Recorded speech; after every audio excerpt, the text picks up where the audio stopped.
When the original ROG Ally was first released, it created a huge splash in the handheld space. And ever since then, ASUS has been quietly listening not only to the feedback of content creators like myself, but also users within their community.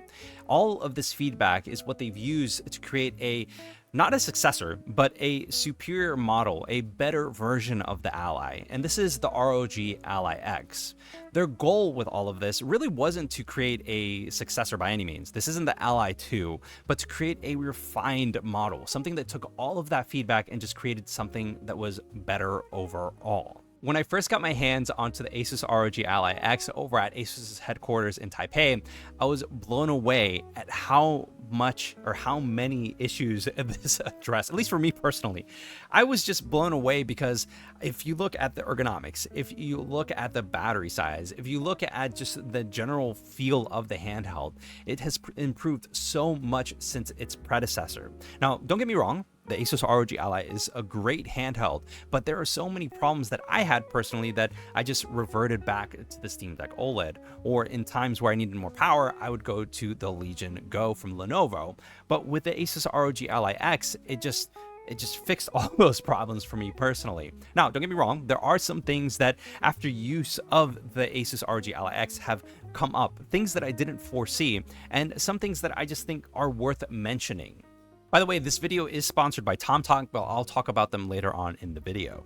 My assumption is that the unboxing experience of the pre-production unit is going to be similar to the unboxing of the retail version that's sold of this handheld. And if that's the case, when you first unbox it, you're going to find the unit itself. Underneath that, you're going to find a 65-watt charger. And ASUS is going to be selling a 140-watt GAN charger, so you can charge this with whatever, not just the ASUS ROG Ally X. And on top of that, if you look underneath the actual lid or top of the box when you unbox it, you're going to find an actual stand that's there. Now, this is that same flimsy stand that you saw on the original Ally, but instead of there being one, there's two. And technically, you could actually rip them apart or split it in two and have two different stands in two different spots. But if you just want to go ahead and have them right next to each other or keep them connected so you can have your ASUS ROG Ally and your Ally X next to each other, then you can do so. Obviously, it's up to you. Now, I have heard from Whitson in terms of there being actual 3D printer files. I don't know if that's going to be a community-driven thing or if ASUS is going to provide that, but having different CAD files so you can 3D print your own ASUS ROG Ally or Ally X stand would be nice. That way you can go ahead and have them set up wherever it is that you mainly game, or if you have multiple different spots where you end up using this handheld as your main gaming unit, then you can do so without any issues at all.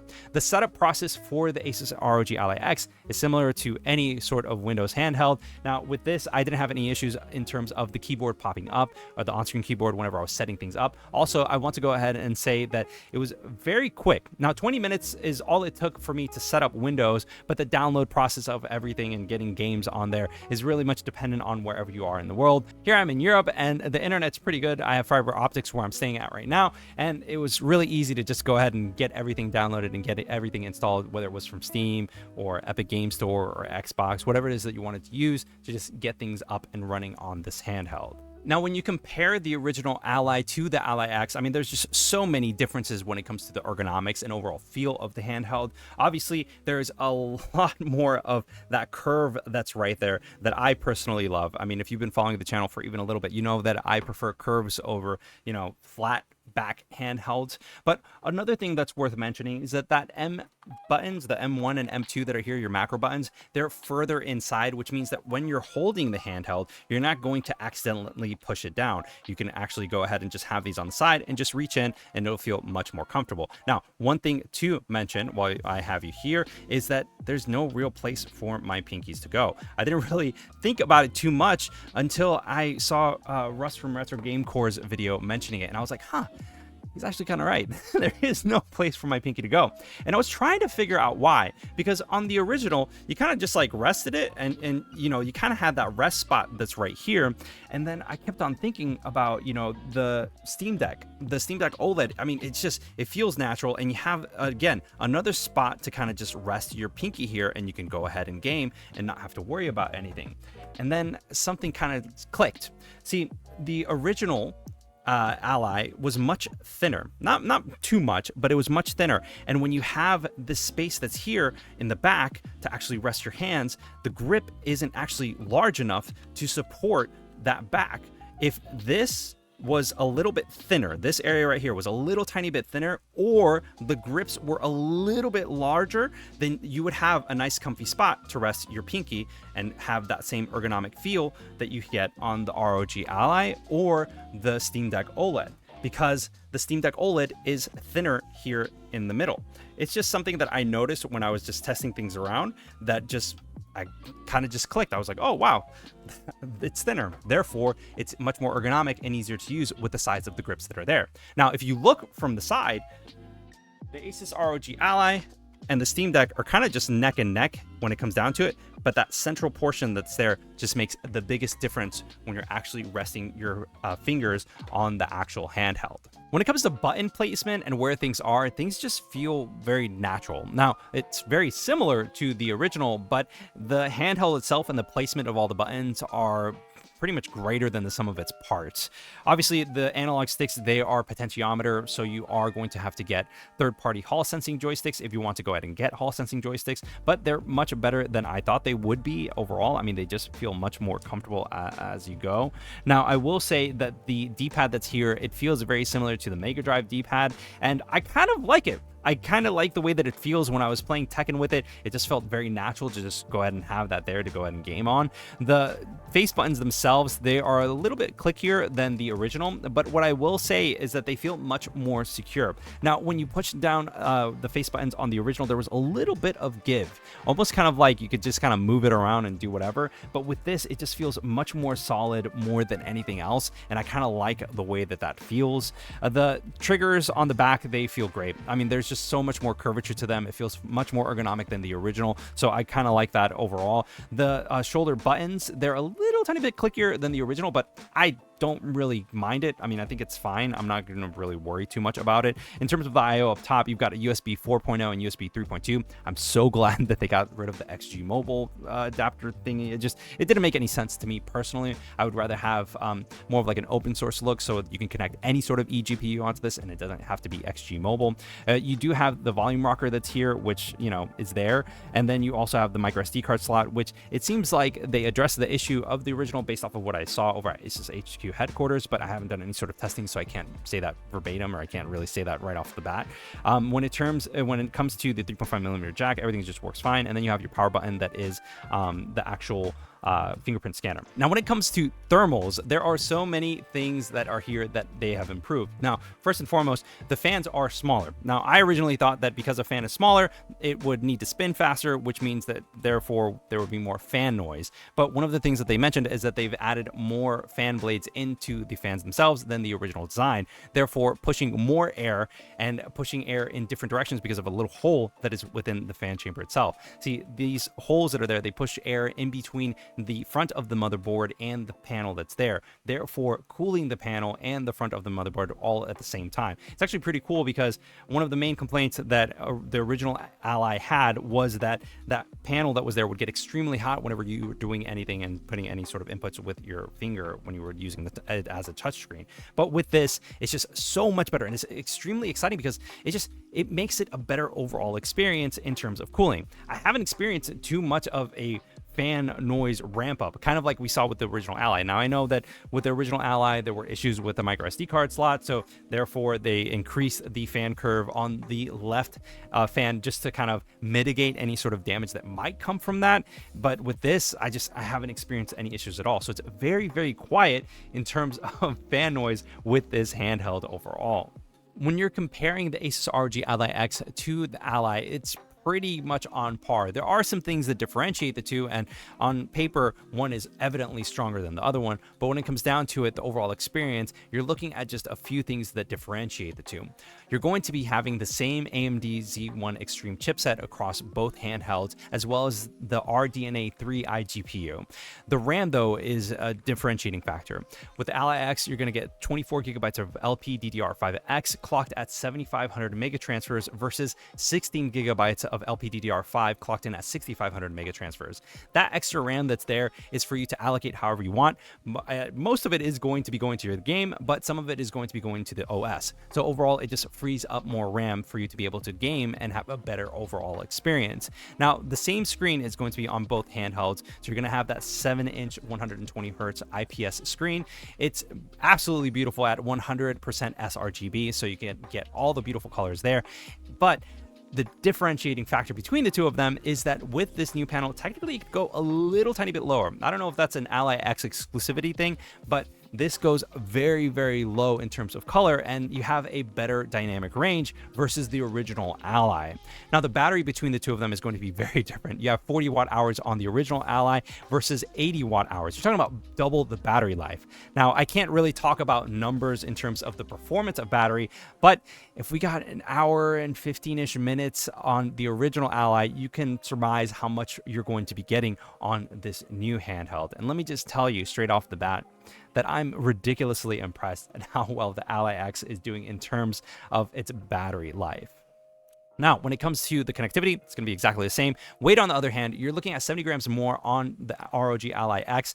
Funnily enough, when I gave it to my wife for her to actually, mess around and play with it, she was actually really surprised at how light it was and thought that it was actually lighter than the Ally X, than the original Ally, before I actually told her that the Ally X was heavier by 70 grams. Obviously, this is going to be supporting M.2 2280 SSDs, which are much easier to find than 2230 SSDs, and they're much more readily available and less expensive. So you're able to go ahead and pack in a 4 terabyte SSD if you want to just have all your games on there.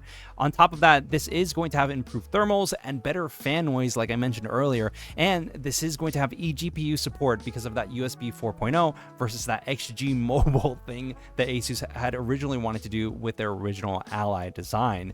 And more importantly than anything else, you're going to have better ergonomics, which means that you're going to be able to play longer and not have your hands cramp up or get tired from gaming on this handheld. Pricing is a bit of a tricky situation because it is really dependent on where you live in the world. Now, I live in the United States, and in the US, it is going to be $799 USD.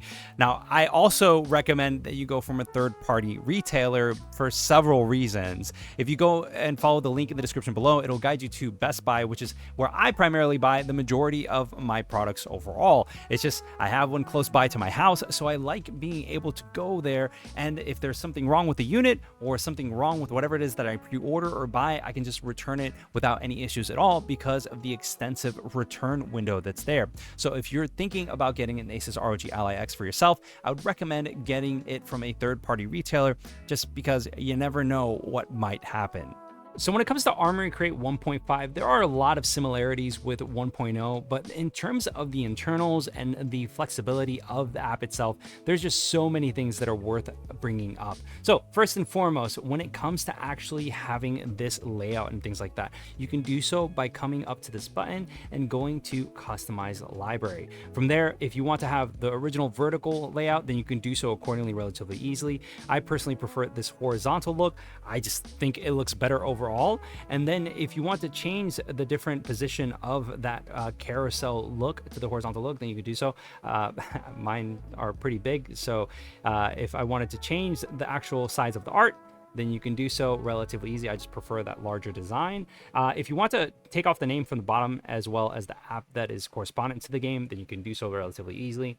And then you can also turn off that blurred background that's there. So it's essentially having the box art or the game art blown up and blurred in the background, just kind of add a different aesthetic. Now you can adjust the amount of blur that's there, which is pretty convenient, as well as the amount of brightness that's there for the image itself. It isn't too distracting overall, but it is nice to have that functionality that's there. Also, if you go back into the game options, you can set up different profiles that are here. So if you wanted to adjust different inputs or different settings for the controller itself on a game-by-game basis, then you can do so relatively easily. Now, I do want to go ahead and take you down here to game info. Now, you can actually adjust the different art that's here. So if you wanted to change the different art that's there, you can do so and then go to done. And then when you go back everything's just have as you have it laid out. So it's pretty cool in that sense. But let's say, you know, you have something and you kind of, you know, want it that's something that's like unique from a specific artist or whatever it may be, you can actually go down here to add, and then from there you can find it on your computer, on your hard drive, and then from there you can adjust it. So it's pretty convenient. I personally, you know, like to have that flexibility and those options, just because it allows for much more flexibility and customization when it comes to this software. Now, when you go into game platforms, it's really dependent on the actual platform itself and how they actually have everything set up in terms of how smooth everything's going to go. Now, when I installed Steam, I just hit this button and it went ahead and started pulling it from the server and just installed it without having to worry too much about things. Obviously, I logged in, and then from there it was pretty much straightforward. When I went to Xbox, it took me to the Microsoft app, and then from there I was able to go ahead and get things going. When it comes to things like GOG, for instance, it actually takes me to their website. So once again, it's really dependent on a company by company basis in terms of how things are ran and how easy it is to install natively on this platform or on this handheld. So when it comes to the Ally X, obviously, you know, it supports the M.2 2280 SSDs, which is the full-size SSD. Those are much more common. So once you actually have that installed on here, you can install, you know, I think it's up to like 4 terabytes of games, depending on which size. Obviously, I'm getting a 4 terabyte SSD, but if, you know, you install hundreds of games on here, then you can actually favorite them. And when you favorite them, if you come over here to the left, that's where all of these games are going to be, right over here. Now, a couple of things when it comes to the settings and everything that are here. The update center that's here, this is actually going to pull all of your drivers now. So you're no longer going to have to go into that whole My ASUS app and download drivers that, you know, you need for the handheld itself. Everything's going to be put into Armoury Crate, and you'll be able to update that relatively easy from there. In performance, there is this this extreme standby mode that's here, and you know, it pretty much tells you when enabled, extreme standby mode provides even longer battery life under modern standby. Note that the power indicator LED will be disabled under extreme standby mode. As far as I could tell, when I was talking to the developers and the designers of this handheld, when it comes to this, and this could be wrong, it essentially makes it much easier to download things whenever you're using this. Now, obviously, if I were to, you know, turn it off and turn it back on, it's relatively quick. It's not the fastest in the world, but it's still relatively fast in comparison to the ROG Ally and some of the other handhelds that are out there. I still think that the sleep functionality that's there isn't necessarily tied to ASUS. I think that's more of a Windows problem, as Windows users know firsthand, but it's still a nice feature to have. Now, when you go into GPU settings, if you want to adjust the memory assigned to the GPU, then you can do so. It's pretty easy to do. I have mine to 8 just to have that all there all the time. And there's also different settings in GPU settings in terms of like AFMF and other things that are here that you can go ahead and toggle on if you want to. Now, when it comes to actually adjusting things for the command center, now for those of you that don't know, command center is this little window that pops up over here when you push this button, and it essentially has all of these quick settings that are here that you can go ahead and adjust on the fly. You can adjust them relatively easy just by pushing A and kind of just picking and choosing whatever it is that you want. Things that are important to you, things that you want to be able to adjust and change on the fly. So this is pretty convenient in terms of functionality that you can have with this handheld. But these are some of my favorite features overall that I've seen on this handheld and Armoury Crate 1.5. The cool thing is that, you know, loading, like if you don't have the application open, like I have most of my library on Steam. If you don't have Steam open, if you push A here, it'll open up Steam first, and then from there, it'll pull the game and it'll automatically just start running it, which is pretty convenient. I do like that functionality that's there. If you have Steam open already, it'll go ahead and load the game and get things going. And this is running at a 1080p setting. You can technically adjust things to 720p or 700p, or excuse me, 900p if you want to. So 720, 900, 1080, depending on the different settings that are there and the different games that you're playing. Obviously, with 720, you are going to get better battery life overall than you would at 1080 or 900p. And the same thing goes with the refresh rate. If you have a refresh rate that is currently at 120 hertz, then it is going to drain the battery faster and then 60 hertz. So this is, again, something to take into account in terms of playing games and extending your battery life. The same thing was applicable to the original ROG Ally, but you know, obviously, you know, if you have a 1080p screen, I would want to go ahead and use 1080p to get the most out of it when I can. But again, it's really dependent on what it is that you want and how you want to customize your experience overall. I was going to save this for my full review, but I think I'm just going to stick this in this video because I think that it's something that I should let people know. First and foremost, I try to put a who is this for section in every video because I try to recommend a product or a handheld or whatever it is that I'm talking about to a specific individual. And the reason being is that, like, I don't want to recommend, you know, an ROG Ally X for somebody that's a fan of the Steam Deck or somebody that's a fan of Valve. It just wouldn't make sense. But in this instance, if you have an ROG Ally and you're considering getting an ROG Ally X, it's really dependent on the things that are important to you. First and foremost, battery life. If you're looking at something that has more battery life than the ROG Ally, the Ally X is a valid point to go because honestly, you're getting double the battery life, and well, you can do the math in terms of everything. You're just going to get a better overall, longer experience while on battery. Secondly, better thermals. You are going to have a better experience in terms of thermals because of the layout and design of the handheld. Better ergonomics. Things just feel better while gaming on the Ally X in comparison to the Ally. On top of that, I do want to go ahead and mention the eGPU support that's there. Now, I don't have an eGPU right here, right now, but that being said, it is nice to have that fully functional USB 4.0 port instead of having a proprietary port like there was with the XG Mobile. Another thing that I want to go ahead and mention is that because of everything, because of that culmination of everything that's there, you're going to have a better overall experience while gaming on the Ally X versus the Ally. Now, is the Ally X necessary if you have an Ally? No. I think that you're okay with the Ally if you just want to go ahead and game and you're connected usually to a wall outlet, either in bed or on the couch or wherever it may be, then you're fine. But if you want to have something with you that you can travel and not be worried too much about the battery, then this is a great alternative in contrast to the Ally. If you don't have either the Ally or the Ally X, I would recommend going with the Ally X just because it's the superior model out of the two, and you're going to have a better overall experience than you would with the Ally.